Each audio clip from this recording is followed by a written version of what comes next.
사랑합니다. 축복합니다. 옆에 분들과 인사할까요? 사랑합니다 라고 인사하겠습니다. 잘 지내셨습니까? 네. 여러분들의 그 눈 속에서 그래도 참 좋아 보이는 것이 느껴집니다. 우리가 마스크를 쓰고 이렇게 예배를 드린 지가 이제 1년이 훨씬 넘어서 처음에 마스크를 쓰고 여러분들의 그런 눈들을 봤을 때 저분의 지금 표정은 화가 난 표정일까? 어떤 표정일까? 궁금했던 그런 모습들이 많이 있었는데 지금도 역시 뭐 보여지는 것은 뭐 변함은 없는데 느껴지는 부분들이 좋아 보입니다. 예, 제가 뭐 능력이 있어서 보여지는 이렇게 투시력은 있지만 좋아 보여서 감사하고 늘 하나님의 은혜 가운데 머무시는 우리 성도님들 되시기를 축복합니다. 오늘 우리들의 예배의 주인공 누구십니까? 하나님이십니다. 그 하나님 앞에 올려드리는 우리의 찬송과 또 기도와 또 예배 되시기를 축복합니다. 오늘의 말씀 속에 저희들에게 주시는 하나님의 또 크신 또 놀라우신 은혜와 위로가 있을 줄 믿는데 그 이야기의 현장 속으로 저와 여러분들을 하나님께서 부르시는데 같이 한번 들어가 보기로 하겠습니다. 오늘 마가복음 7장을 꺼내 들었습니다. 예수님께서 한 인생을 만나 주신 스토리입니다.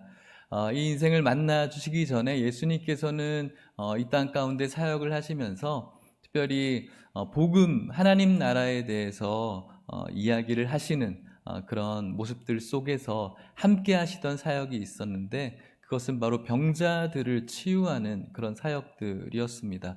그래서 이스라엘 온 지경을 다니시면서 연약한 자들을 고치시는 그런 일을 하셨죠. 굉장히 피곤하셨을 것 같습니다. 몰려드는 그 사람들을 바라보면서 불쌍히 여기시는 그 마음의 피곤함도 있었지만 또 고치시는 그런 사역을 하시면서도 피곤하셨을 것 같습니다. 그런데 무엇보다도 피곤했었던 것은 그렇게 사역을 하는 중에 예수님을 바라보는 시각이 삐딱한 사람들이 있었거든요. 바로 바리새인들, 종교 지도자들이었습니다. 우리가 읽은 이 본문의 전의 이야기는 예수님께서는 게네사렛 지방에서 병자들을 고치고 있는 그 즈음에 예루살렘에서부터 찾아와서 예수님과 논쟁을 벌인 바리새인들과의 논쟁이 우리가 읽은 본문 전에 나타나 있어요. 그래서 예수님께서 바리새인들과 이런저런 말싸움 아닌 말싸움, 그들에게 진리를 선포하지만 그들은 전혀 귀에 들어오지 않는 것이죠. 얼마나 피곤하셨을까. 고치고 하는 이런 육체적인 힘듦보다 하나님의 아들로 알아보지 못하고 말씀과 가장 가까운 인생들이 말씀과 가장 멀리 있는 그런 것들을 바라보면서 예수님께서 굉장히 피곤함을 느끼셨을 것 같습니다. 그 일 이후에 오늘 이야기가 소개되어지고 있는데 마가복음 7장 24절에 이 상황을 어떻게 설명하는지 읽어보도록 하겠습니다. 시작. 예수께서 일어나사 거기를 떠나 두로 지방으로 가서 한 집에 들어가 아무도 모르게 하시려 하나 숨길 수 없더라. 아멘. 예수님께서 일어나셔서 거기를 떠나셨다라고. 거기가 어디입니까? 바로 바리새인들과 논쟁하던 그 장소를 떠나시게 된 겁니다. 죄송하지만 3주 연속이라서 혹시 누구신지 좀 가르쳐 주시면은. 네, 어디서 울렸죠? 제가 잡아내려고 하는 건 아니고 제가 벌하지 않습니다. 3주 연속이라서 매주 혹시 이제 그런 일이 벌어질까봐 그런 겁니다. 네, 들어오실 때 잘 정리해 주시고 감사하겠습니다. 어디까지 해야겠더라? 네, 예수님께서는 거기서 떠나셔서 두로 지방으로 가셨습니다. 그곳은 이스라엘 지경을 벗어난 지역이었습니다. 두로는 그 이스라엘 지역을 벗어난 해안가에 있는 곳이었는데 이곳에서는 이스라엘 사람들이 가장 싫어하는 사람들이 누구였을까요? 이방인들을 가장 싫어했죠. 이방인들, 특별히 뭐 사마리아인들도 그렇고 이방인들을 율법에서 벗어난 자들, 불경건한 자들, 불결한 자들, 더 급진적으로는 개라고 표현을 했죠. 멍멍이라고 표현을 했어요. 그만큼 이방 사람들을 싫어했기 때문에 예수님께서는 아마도 또 이런 사람들의 시선을 벗어나서 이 두로 지방에 오신 것이죠. 방금 우리가 읽은 24절 말씀에 보면은 무엇이라고 하냐면은 한 집에 들어가서 아무도 모르게 하시려고 지금 들어가 계신 거예요. 그 피곤함 속에서 벗어난 것이죠. 그런데 숨길 수가 없더라고 표현되어지고 있어요. 예수님께서는 두로 지방에 가서 한 집에 들어가서 본인이 예수님이 아닌 것처럼 아무도 모르게 있으려고 했는데 그것을 숨길 수가 없는 거예요. 예수님에 대한 소문이 그만큼 많이 난 것이죠. 이것은 이 마가복음을 지은 작가인 마가가 의도적으로 문학적인 기법을 쓴 것 같아요. 예수님이란 존재는 숨기려고 해도 숨길 수가 없는 것. 우리가 가지고 있는 오늘날의 예수에 대한 가치, 이 복음에 대한 가치 역시도 아무리 숨기려고 해도 숨길 수가 없다라는 것이죠. 복음은 매이지 않는다라고 이야기를 했습니다. 우리가 가지고 있는 이 가치 있는 복음은 세상의 그 어떤 힘이 누르고 포장하고 감추려고 해도 이 복음을 감출 수가 없다라는 것이죠. 지금까지 복음의 역사 동안 이 복음이 공격받고 아무리 복음을 감추려고 해도 이 복음은 핍박 속에서도 여전히 흔들리지 않고 지켜왔었던 것을 보면 더더욱 그런 것 같습니다. 이 복음은 하나님의 나라는 코로나가 오든지 어떤 것이 온다고 할지라도 그 어떤 것도 감출 수 없고 숨길 수 없는 놀라운 가치임을 기억하시고 늘 이 복음 안에 붙들려 있는 우리 성도님들 될 수 있기를 주의 이름으로 축복합니다. 예수님께서 이렇게 감춰지지 않는 분이었습니다. 예수님에 대한 소문이 여기저기서 들려왔습니다. 예수님이란 분이 저곳에 머물고 계시되 그러던 차에 예수님에 대한 소문을 든 한 인생이 예수님을 찾아가게 되죠. 그리고 예수님께 말을 건네게 됩니다. 그 이야기가 25절, 26절에 나오는데요. 같이 읽어보도록 하겠습니다. 시작. 이에 더러운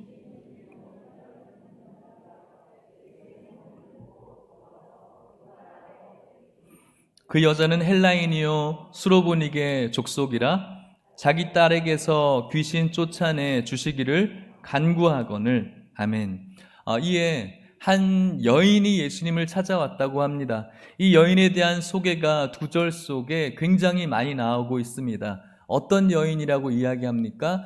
귀신 들린, 더러운 귀신 들린 어린 딸을 둔 여인, 그리고 예수의 소문을 든 여인, 그리고 헬라인이고 수로보니게 족속이었던 여인이라고 이야기를 하고 있습니다. 그리고 공통되어지는 것 같은 비슷한 이야기가 25절, 26절에 나오는데 25절에는 엎드린다, 26절에는 간구한다라고 이야기를 하고 있습니다. 언뜻 우리가 들어도 이 여인이 굉장히 가련한 여인이라는 것을 우리가 알게 되어졌는데 이 여인이 지금 예수님 앞에 엎드리고 간구하는 것을 발견할 수가 있습니다. 우리는 이것을 바라보면서 우리에게도 도전이 되어졌으면 좋겠습니다. 우리의 인생의 모든 문제의 열쇠 역시도 예수님 앞에 엎드리고 간구하는 자에게 우리 인생의 문제의 열쇠가 있음을 기억할 수 있기를 축복합니다. 저와 여러분들이 가지고 있는 모든 인생의 문제를 하나님이신 예수님 앞에 나와 엎드리고 간구하시기를 축복합니다. 그분 앞에 엎드릴 수 있는 이유는 그분이 능력 있는 분이라는 것에 대한 믿음이 있어야지 엎드릴 수가 있겠죠. 아무에게나 엎드릴 수가 없는 것입니다. 오늘 이 여인은 헬라인이라고 소개하고 있습니다.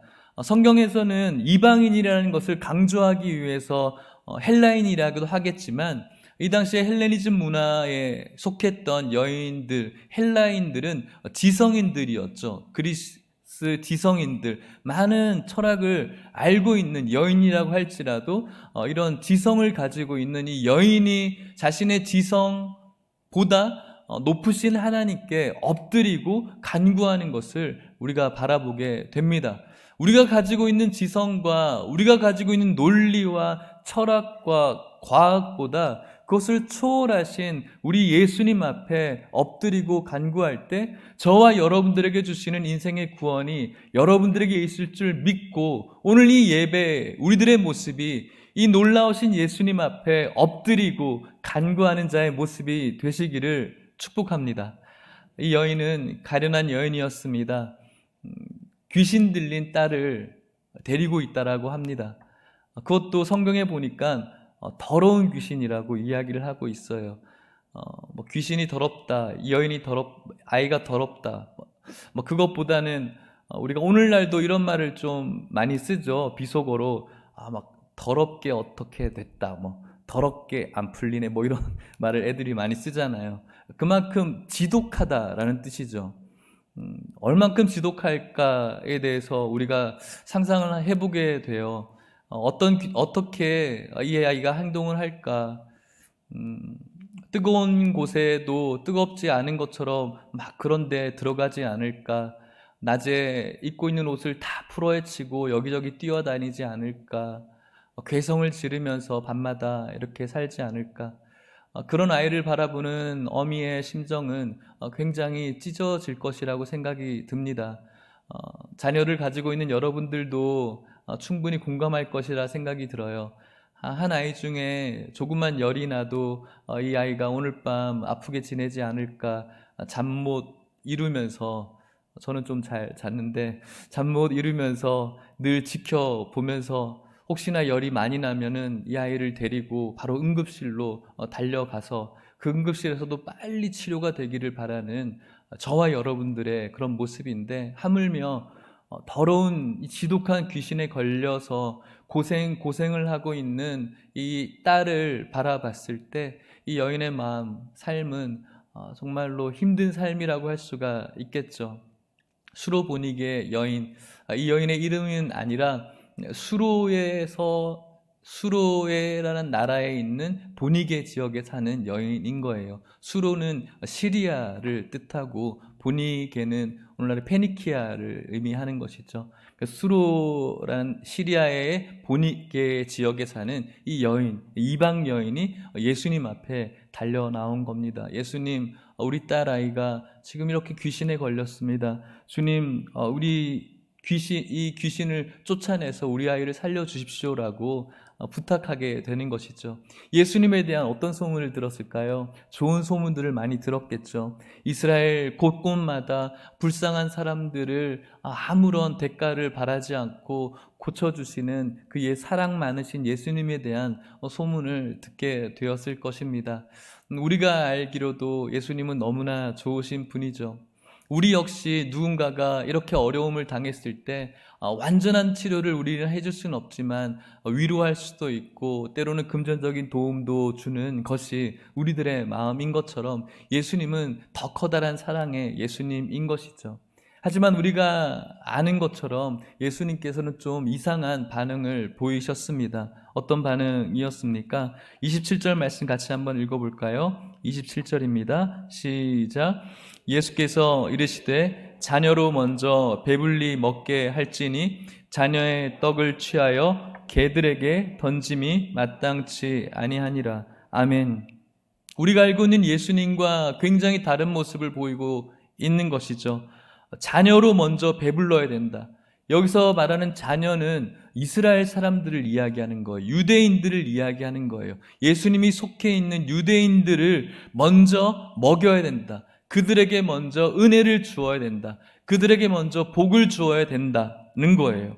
그리고 자녀의 떡, 이 이스라엘 유대인들의 은혜의 이 복음을 취해서 개들이 누구입니까? 이방인들을 이야기하는 거예요. 지금 눈앞에서 부탁하고 있는 이 여인을 향해서 개라고 이야기를 하는 거예요. 너희들에게 이 은혜를 줄 수 없다고 우리 자녀들에게 줘야 될 것을 너희들에게 줄 수 없다라고 예수님께서는 굉장히 단호하게 이야기를 하고 있는 거예요.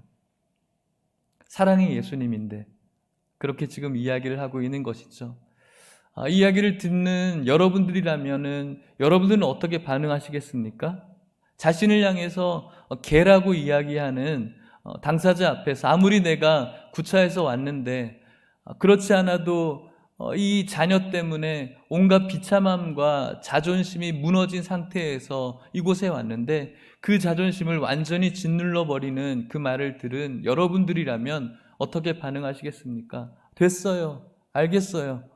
그렇다고 저에게 그렇게까지 이야기해서 되겠습니까? 라고 됐다라고 이야기할 수 있지 않겠습니까? 그런데 여러분 혹시 알고 계세요? 성경은 오늘 저와 여러분들을 향해서 무엇이라고 부르는지 혹시 알고 있으신가 그 말입니다. 오늘 수로보니게 여인이 당하는 이 수치심은 수로보니게 여인의 이야기이겠지만 사실은 저와 여러분들의 이야기라는 것을 혹시 알고 있냐는 말입니다. 성경은 우리들 같은 인생을 향해서 무엇이라고 부릅니까? 당신은 사랑받기 위해 태어난 사람. 우리는 사랑받기 위해 태어난 사람이라고 찬양하고 물론 우리가 축복을 합니다. 그 말도 맞습니다.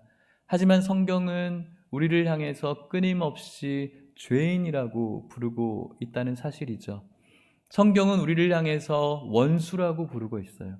성경은 우리 인생들을 향해서 대적이라고 부르고 있고요. 불경건한 자들이라고 진노받을 자들이라고 부르고 있어요.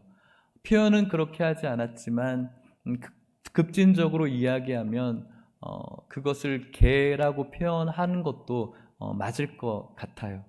성경이 우리를 향해서 그렇게 부르고 있는 거예요. 혹시 여러분들이 그렇게 지금 불리고 있다는 사실을 알고 있냐는 거예요. 그 말을 들은 저와 여러분들의 반응은 무엇일까요? 저는 죄인 아닌데요. 저는 아무것도 안 했는데요. 이런 반응은 세상에서 복음 안에 들어오지 못하는 자들의 반응이겠죠. 오늘 우리가 수로보니게 여인처럼 지금 그 말을 듣고 있고 오늘 저와 여러분들은 어떠한 마음일 수가 있겠냐는 것이죠. 수로보니게 여인은 어떤 반응이었습니까? 잘 알고 있겠지만 28절 말씀 같이 한번 읽어볼까요? 28절입니다. 시작. 여자가 대답하여 이르되 주여 올소이다마는 상 아래 개들도 아이들이 먹던 부스러기를 먹나이다. 아멘. 여자가 대답합니다. 됐어요가 아니라 맞아요. 예수님 저 개 맞아요.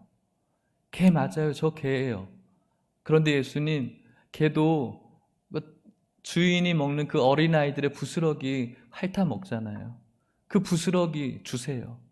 그 부스러기라도 그 조그만 부스러기라도 제가 먹을 수 있다면 그것으로 제가 살아요. 그거 주세요. 저 개 맞아요 라고 예수님 앞에 고백을 하는 거예요. 얼마나 수치스러울까요? 얼마나 자존심이 무너질까요? 그럼에도 불구하고 예수님 저 개 맞아요. 하지만 그 부스러기 좀 주세요. 그 부스러기 있어야 저 살아요 라고 예수님께 이렇게 처절하게 이야기를 하는 거예요. 그때 예수님께서 호탕하게 웃으면서 그것 봐 맞지? 이렇게 대답하십니까? 어떻게 반응하실까요? 같이 한번 읽어볼까요? 29절 30절 말씀입니다. 같이 읽을게요. 시작. 예수께서 이르시되 이 말을 하였으니 돌아가라. 귀신이 내 딸에게서 나갔느니라 하시매 여자가 집에 돌아가 본즉 아이가 침상에 누웠고 귀신이 나갔더라. 아멘. 예수님께서 말씀하셨습니다. 이 말을 하였으니라고 이야기하고 있어요. 이 여인이 저 개 맞아요. 저 맞아요. 그런데 저 그 부스러기 있어야 돼요. 그 그 부스러기라도 있어야 제가 살아야 된다라고 자신이 하나님이신 예수님 앞에 어떠한 존재인가가 발견되어졌을 때, 그것을 인정했을 때 예수님이 그 말을 듣고 이 여인에게 부스러기를 던져준 것이 아니라 이스라엘에게 던져 주어야 할 그 빵을, 그 떡을 이 여인에게 준 거예요. 이것이 바로 은혜 받은 자, 축복받은 자, 구원받은 자의 모습이라고 할 수가 있는 것이죠. 그래서 이 여인이 돌아갔을 때 이 아이가 귀신이 떠나간 채로 잠잠하게 평안하게 누워있는 하나님의 나라가 임재한 그런 가정이 된 것을 우리가 바라보면서 할렐루야를 외칠 수밖에 없는 것이죠. 사랑하는 성도 여러분, 오늘 이 수로보니게 여인의 이야기를 오늘 저와 여러분들이 똑같이 듣고 있다라고 말씀하고 있는 겁니다. 성경은 저와 여러분들을 향해서, 물론 우리를 향해서 싫은 마음으로 이야기하는 것이 아니죠. 하나님이 세상을 이처럼 사랑하사 우리를 사랑하는 마음으로, 예수님이 이 여인을 사랑하는 마음으로 던져주신 질문이죠. 네가 이런 잘하는 겁니다. 우리들도 이런 질문을 받고 있는 거예요. 모든 인생이 죄에 이르렀다라고 이야기하는 그 이야기의 그 도전 앞에, 주님 저 죄인 맞아요. 주님 제가 원수 맞아요. 주님 제가 하나님 앞에 대적 맞습니다. 주님 제가 불경건한 자 맞습니다. 주님 제가 주님 앞에 연약한 인생 맞습니다. 그래도 주님 저 부스러기 필요해요. 그래야지 이 부스러기 때문에 제가 살아요. 이 부스러기만이라도 제가 주셔야 이 부스러기 때문에 제가 오늘 숨을 쉽니다. 주님 이 부스러기라도 주십시오. 이 자의 이 말을 듣고 하나님께서는 부스러기를 주시는 것이 아니라 떡과 빵과 충만한 은혜를 주시는 줄 믿으시기를 축복합니다. 오늘 이 수로보니게의 여인의 이 모습이 저와 여러분들의 모습 되시기를 주님의 이름으로 간절히 축복합니다. 말씀을 마치려고 합니다. 사랑하는 성도 여러분, 오늘 예수님께서는 특이하게도 이스라엘을 벗어나서 두로라는 지방으로 오셨습니다. 그곳에서 오늘 예수님께서 말씀하셨던 것처럼 먼저는 자신의 자녀들, 이스라엘 백성들에게 복음을 이야기하는 것, 그것이 어쩌면 예수님의 첫 번째 사역이었을 것입니다. 물론 예수님은 어쩌면 바리새인의 그 논쟁의 피곤함을 멀리하며 이곳으로 오셨을 수도 있습니다. 하지만 이렇게 두로 지방으로 오신 이유는 바로 개라고 이야기했던 이 수로보니게 여인을 만나주시기 위해서였습니다. 사랑했기 때문인 것이죠. 오늘 우리들의 모임에 우리 하나님께서 임재하시는 줄 믿으시길 바랍니다. 그분은 누구를 만나기 위해서 이곳에 임재하고 있을까요? 저였으면 좋겠고요. 여러분들 한 분 한 분이었으면 좋겠습니다. 그런 저와 여러분들이 어떤 마음이 있어야 될까요? 부스러기의 은혜. 제가 예전에 군대를 갔을 때 5월에 갔어요. 논산훈련소에 갔어요. 5월에 논산훈련소는 굉장히 무더운 곳이에요. 훈련을 나가면은 너무 더워요. 시원한 물을 생수통에 가져가면 참 좋을 것 같은데 군대는 요즘 모르겠어요. 뜨거운 물을 생수통에 담아서 늘 가요. 아마도 전염병에 취약하기 때문에 시원한 물보다는 늘 물을 끓여서 수통에 가지고 가죠. 그런데 그것이라도 훈련을 좀 마치고 쉬는 시간에 먹으면 너무 달고 좋아요. 훈련장을 가는 그 시간까지 거리도 꽤 먼데 갈 때부터 갈증이 나요. 어느 날은 이렇게 시내 그 골목길로 지나가는데 막 걸어가는데 그 구멍가게 앞에서 어떤 한 아이가 아이스크림을 빨고 있더라고요. 얼마나 뺏어 먹고 싶은지 가는데 저 뺏어 먹을까 말까 뺏어 먹을까 말까 목마르니까 엄청 고민이 되더라고요. 그러다가 이제 밭을 지나가는데 경운기가 한 대 있었어요. 그 경운기 위에 부러진 오이 조각이 하나 있었어요.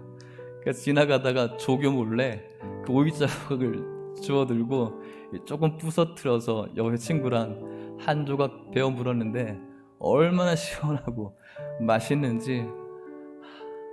그러다가도 그 시간이 6월 되고 이러면은 너무 목이 마르잖아요. 그 훈련하다가 그 나무들이 많으니까 소나무의 그 잎이 뾰족뾰족 하잖아요. 그래도 그 소나무잎 뜯어서 저걸 좀 질겅질겅 씹으면 좀 물이 나오지 않을까 싶어서 그거라도 한번 씹어본 적도 있어요. 그래도 참 그게 좀 기분이 좋았던 것 같아요. 그렇게 할 수 있었던 이유는 갈급했기 때문에 그런 거예요. 저게 조금이라도 나에게 시원함이 된다면 저것마저라도 나한테 있었으면 좋겠다라는 그런 갈급함이 있었기 때문이죠. 이 여인에게 부스러기는 무엇일까요? 생명이에요. 이 여인에게 부스러기는 무엇일까요? 구원이에요. 이 여인에게 부스러기는 살아나는 거예요. 회복되어지는 거예요. 숨을 쉬는 거예요. 그런데 여러분, 오늘날은 참 영양 과잉의 시대를 살아가고 있는 것 같아요. 물질적으로는 더 그렇죠. 예전에 한번 여러분들에게 소개해드린 적이 있어요. 우리 둘째 녀석이 참 반찬을 잘 안 먹어요. 고기를 잘 안 먹어요. 그래서 한동안은 고기를 많이 이렇게 식사 때마다 올렸죠. 아이가 하는 말이, 왜 우리는 맨날 고기만 먹어? 이렇게 하는 거예요. 제가 그 말을 듣고 굉장히 경악했는데, 진짜 배부른 소리 하는구나. 굶겨야 되는데. 과잉 시대, 영양 과잉의 시대를 살아가고 있어요. 그런데 여러분, 오늘날 현대 크리스찬들이 영적인 영양 과잉 시대에 살아가고 있어요. 충만한 TV만 틀으면 기독교 방송에 말씀이 쏟아져 내리고요. 서점만 가도 은혜스러운 말씀의 책들이 얼마나 많은지요. 라디오만, 기독교 방송만 계속 틀어놔도 말씀이 쏟아져 내리고 있어요. 영적인 과잉 시대에 살아가는데 부스러기 은혜를 갈급하는 자가 없는 시대. 영적인 과잉이 있음에도 불구하고 전혀 영적으로 채워지지 않는 그런 시대를 오늘 우리들이 살아가고 있다고요. 오늘날 저와 여러분들이 이 부스러기에 대한 갈급함이 전혀 없는 거예요. 너무나 누리고 있어서, 늘 있는 것 같아서, 늘 내 주변에는 말씀과 찬양과 기도와 교회가 너무나 많이 있어서, 내 안에도 다 있는 것 같아서 내가 그것 때문에 불편함이 없는 거죠. 그런데 실상은 우리에게 영적인 은혜의 결핍이에요. 부스러기의 은혜가 필요한데도 필요하지 않는 것처럼 우리 머리가 착각하고 있다고. 그래서 오늘 우리는 하나님이, 예수님이 주시는 이 하나님의 임재 속에 살아가지 못할 때가 너무 많은 거예요. 사랑하는 성도 여러분, 오늘날 여러분들에게 이 부스러기의 은혜를 갈급하는 이 갈급함이 있으신지 묻고 싶습니다. 하나님 아버지, 충만한 은혜, 아니요, 부스러기 은혜. 오늘 이 예배 가운데 괜찮아요 주님, 저 죄인 맞아요. 주님, 저 원수였어요. 주님, 저 주님의 대적했던 자 맞아요. 주님, 지난 한 주간도 저는 불경건했어요. 주님, 저 주님께서 사시는 그 모습 살 수 없어요. 그런데 오늘 부스러기 은혜, 그 은혜, 그거 주세요.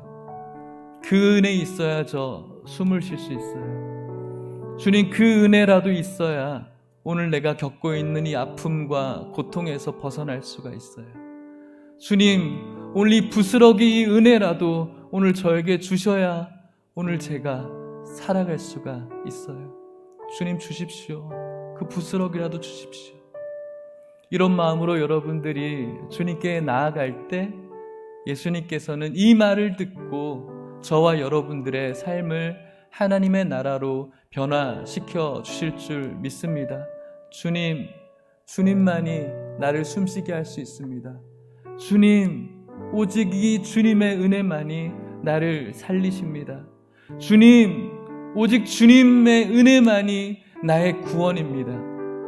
주님, 오직 주님의 은혜만이 나를 이 고통과 이 아픔과 슬픔에서 치료할 수 있습니다.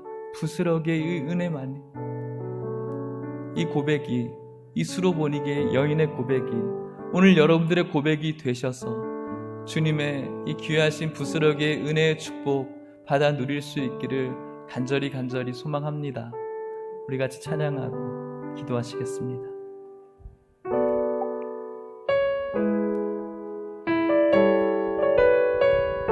오직 주님의 사랑과 오직 주님만입니다. 그것이 부스러기의 은혜. 주 사랑이 나를 숨쉬게 해. 세상 그 어떤 어려움 속에도 주 은혜로 나를 돌보시며 세상 끝날까지 지켜주시는 주 사랑이 나를 이끄시네. 내가 갈 수 없는 그곳으로 주의 사랑 나를 붙드시며 세상 끝날까지 인도하. 수로보니게 여인의 마음으로 고백합시다. 주님만이 내 아픔 아시며 주님만이 내 맘 어루만지네. 어느 누구도 나를 향하시 주님의 사랑을 끊을 수 오직 주님만이 내 능력이시며 주님만이 나의 구원이시네. 어느 누구도 나를 향하시 주님의 사랑을 끊을 수. 처음부터 할까요? 주 사랑이 이 부스러기에 은혜를 주십시오. 갈급합시다. 세상 그 어떤 어려움 속에도 주님의 은혜, 주 은혜로 나를 주시며 세상 끝날까지 지켜주시네. 주 사랑이 나를 이끌. 갈급하며 또 갈급합시다. 내가 갈 수 없는 그곳으로 주의 사랑 나를 붙드시며 세상 끝날까지. 수로보니게 여인의 고백으로 그 심정으로 주님만이 내 아픔아 주님 도와주십시오. 주님만이 내 맘 어루만지네. 어느 누구도 나를 향하시 주님의 사랑을 오직 주님만이 내 능력이시며 주님만이 나의 구원이시네. 어느 누구도 나를 향하시 주님의 사랑. 다시 한번 고백합시다. 주님만이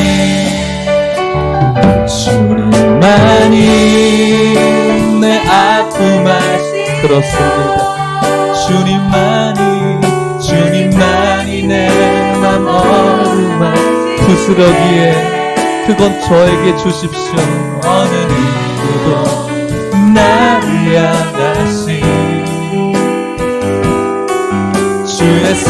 사랑을 끊을 수 없 주님만이 내 능력이시며 주님만이 나의 구원이시네. 어느 누구도 나를 향하시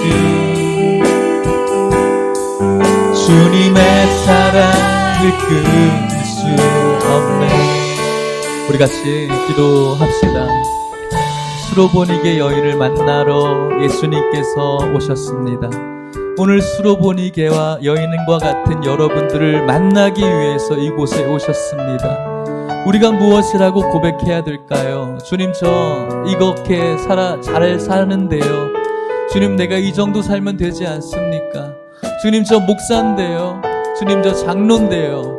주님, 저 안수집사 권사인데요. 성도인데요. 이것이 아니라 주님, 제가 죄인 맞습니다. 성경이 말하는 죄인 저 맞습니다. 주님, 저 주님의 원수 맞습니다. 주님, 지난 한 주간도 저 불경건했습니다. 지난 한 주간도 실수하고 실패하고 넘어졌습니다. 그런데 주님, 오늘 그 은혜 필요합니다. 주님, 저에게 충만한 것도 필요 없어요. 부스러기의 은혜만이라도 저에게 주십시오. 그것 있어야 저 살아요. 주님, 그것 있어야 저 숨 쉬어요. 주님, 그것 있어야 제가 오늘도 살아요. 그것 있어야 오늘도 주님 앞에서 나아갈 수가 있어요. 주님, 그것 저에게 주십시오라고 그 말 주님 앞에 고백하며 주님의 귀하신 축복의 은혜가 우리들에게 간절히 있기를 소망하는 마음으로 고백하시며 우리 같이 한번 기도합시다. 우리 주여 한번 간절히 부르짖고 기도하시겠습니다. 주여, 하나님 아버지 감사합니다. 오늘 수로보니기의 이 가련한 여인의 인생이 오늘 우리들의 모습 같아서 슬픕니다. 아픕니다. 하지만 주님, 오늘 이 여인의 모습처럼 저희들 주님 앞에 겸손하게 나가기를 원합니다. 주님, 제가 주님의 원수였습니다. 죄인이었습니다. 주님, 제가 불경건한 자였습니다. 아버지, 연약한 자였습니다. 늘 넘어지는 자였습니다. 쓰러지는 자였습니다. 그럼에도 불구하고 주님, 오늘 주님의 은혜 필요합니다. 부스러기의 은혜 필요합니다. 주님, 그거라도 저에게 주십시오. 아버지, 그것만이라도 우리에게 주십시오. 그것이 있어야 저희들 삽니다. 그것이 있어야 우리들 숨을 쉽니다. 그것이 있어야 오늘도 우리의 아픔과 고통을 치료합니다. 주님, 치료하여 주시옵소서. 주님, 도와주시옵소서. 주님, 붙잡아 주시옵시고 주님의 은혜를 허락하여 주시고 우리를 고쳐주시고 우리를 충만케 하시고 우리를 위로하시고 우리를 살려주시고 우리를 숨쉬게 하여 주시옵소서. 축복하여 주시옵소서.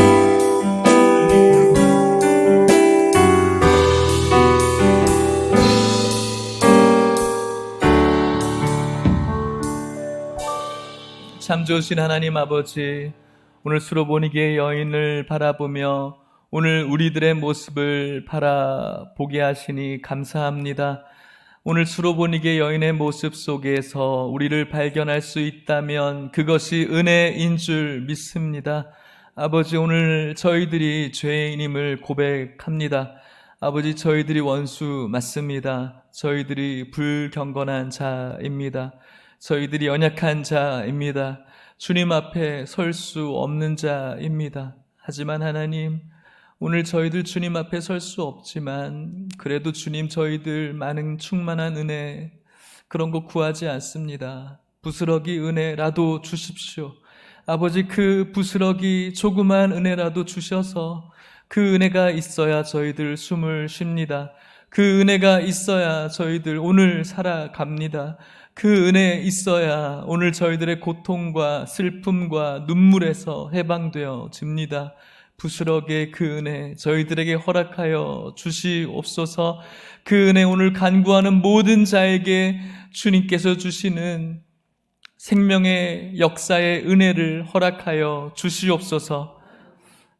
지금은 예수 그리스도의 은혜와 하나님의 사랑과 성령의 교통하심이 오늘 영적 과잉 시대를 살아가지만 전혀 영적이지 않은 영적 결핍을 앓고 있는 우리들이 수로보니게 여인처럼 우리의 존재를 다시 한번 발견하며 부스러기의 은혜를 갈구하며 갈망할 때 하나님의 놀라운 생명의 역사가 나타나심을 깨닫고 갈급함으로 날마다 주님을 찾기를 소망하는 이곳에 있는 모든 성도님들과 사랑하는 하남예일교회와 다음 세대 우리 아이들 가운데 이제부터 영원토록 함께 있을지어다. 아멘.